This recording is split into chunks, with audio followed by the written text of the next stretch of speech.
Que ce soit en futsal ou en football, avec notamment une 7e place au championnat de France UNSS, la section sportive féminine du collège de Courcelles-lès-Lens a vécu une grande saison.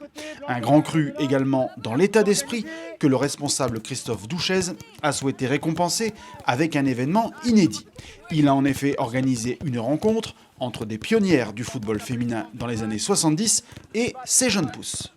J'ai senti à la fois mes filles connectées par les propos de ces anciennes joueuses, mais aussi les anciennes joueuses justement étaient interpellées aussi par ce qu'on pouvait mettre en place au sein de notre section, donc c'était plutôt très riche.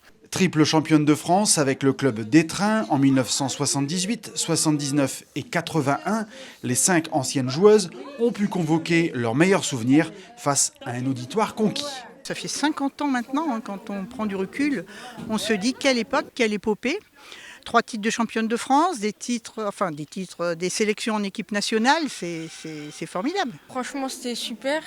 On a passé un agréable moment avec elles et elles nous ont raconté leur histoire, donc on a appris beaucoup de choses et c'était intéressant. L'occasion également d'évoquer l'évolution du foot féminin.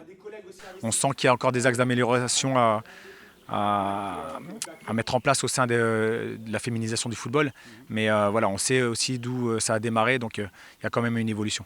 Actuellement 10e au classement mondial de la FIFA, la France peut compter sur un important vivier.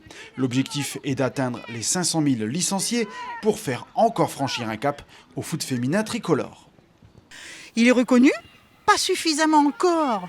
Il y a encore de grandes marches à franchir, je trouve.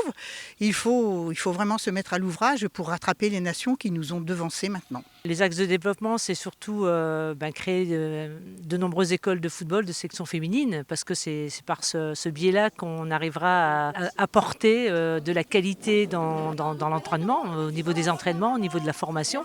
Cet après-midi de partage d'expérience a notamment montré que la jeune génération ne manquait pas de motivation.